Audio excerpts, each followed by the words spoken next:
Hi friends. So victory கனல்லேருந்து ராஜா பேசுகிறேன்.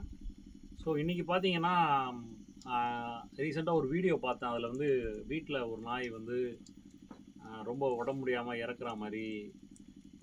So அது என்ன சொல்கிறாங்கன்னா விஷம் சாப்பிட்ருச்சு அப்படின்ட்டு.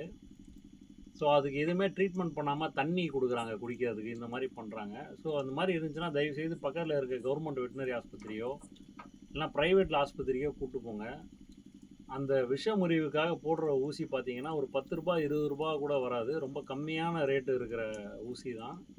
அந்த ஊசி போட்டுட்டு நம்ம வீட்டில் இருக்க அடுப்பு கறி, முட்டை இதெல்லாம் நம்ம வந்து நல்லா இது பண்ணி நாய்க்கு இப்போ வாயில் ஊற்றினோம்னாலே மெஜாரிட்டி ஆஃப் தி நாயை வந்து காப்பாற்றிட முடியும்.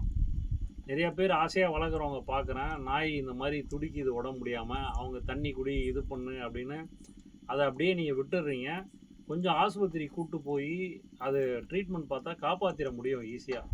விஷம் சாப்பிட்டு ஒரு 4 மணி நேரத்துக்குள்ளே நீங்கள் எடுத்துகிட்டு போனீங்கன்னா காப்பாற்றிடலாம். ஸோ தயவுசெய்து அதை கொஞ்சம் பாருங்கள். பக்கத்துலேயே கண்டிப்பாக உங்களுக்கு வெட்டினரி ஹாஸ்பிட்டல் இருக்கும் கவர்மெண்ட்டுக்கு, இல்லைனா ப்ரைவேட் ஹாஸ்பிட்டல் ஏதாவது இருக்கும். ஸோ தயவுசெய்து இதை கொஞ்சம் பாருங்கள். காப்பாற்ற முடியாது அப்படின்னு விட்டுறாதீங்க. அதுக்கு ட்ரீட்மெண்ட் இருக்குது. சரிங்களா? தேங்க்யூ.